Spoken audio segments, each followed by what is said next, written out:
It is a catastrophic time in the world.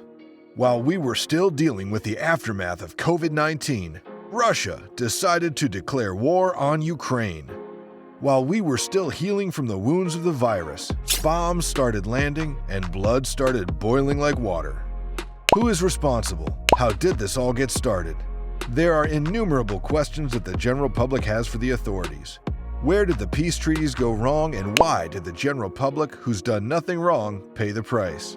Without a doubt, Russia's invasion of Ukraine has been the biggest military mobilization in Europe since World War II. The invasion is aimed at destabilizing the already volatile post-Soviet region, leaving question marks on the security structure that has governed Europe since the 90s. It is the war for power, and no diplomatic efforts could stop it from happening. But why? Hello everyone, and welcome back to the Solid History channel. I'm Paul, and I'm back with another amazing video. Today I'll be talking about a very interesting topic: what's going on in the Ukraine versus Russia war. But before I begin, take a second and hit the subscribe button if you haven't yet. Also, hit the bell button to get notified whenever I post a new video. Now, let's dive into the video. First things first. After the Soviet Union crumbled to pieces in the early 90s, NATO expanded eastward by taking in most of the European nations that were once part of the communist sphere. The Baltic republics of Lithuania, Latvia, and Estonia, once parts of the Soviet Union, joined NATO, as did Poland, Romania, and others. By doing this, NATO eventually moved hundreds of miles closer to Moscow. In fact, now it was directly bordering Russia. But the climax of the story came in 2008, when NATO stated that it planned, someday, to enroll Ukraine. Russia did not take these claims lightly. Mr. Putin, who has time and time again did not hesitate to describe the Soviet disintegration as one of the greatest catastrophes of the 20th century. He spent 22 years in power rebuilding Russia's military and reasserting its geopolitical clout. Surely this disintegration has robbed Russia of its place among the world's great powers, and they are not handling it well. Things were fueled further when in January last year, Ukrainian President Zelensky urged US President Biden to let Ukraine join NATO. By this time, Putin had already been sending troops to the Ukraine border for training exercises. But soon as things got a little hyped up, the troops started increasing.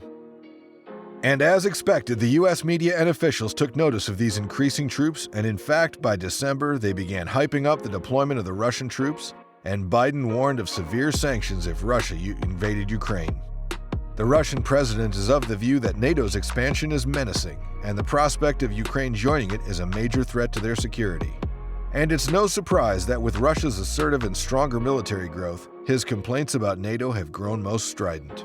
He has repeatedly invoked the specter of American ballistic missiles and combat forces in Ukraine, though US, Ukrainian, and NATO officials insist there are none. And these East-West relations worsened even more drastically in early 2014, when mass protests in Ukraine threw out a president closely allied with Putin.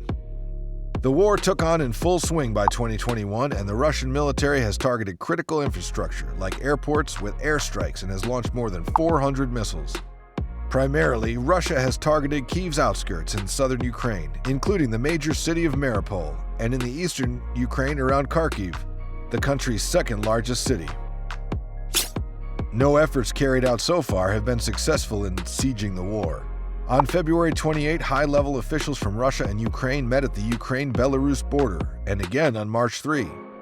Russia has continued to stand by its stance that a ceasefire requires demilitarization and neutrality for Ukraine. On the other hand, Ukraine has only continued to push for more military aid and ascension into Western bodies like the EU, even signing an EU membership application amid the fighting. According to the United Nations, this ongoing war has resulted in tens of thousands of deaths on both sides and caused Europe's largest refugee crisis since World War II, with an estimated 8 million people being displaced within the country by late May, as well as 7.8 million Ukrainians fleeing the country as of November 8th.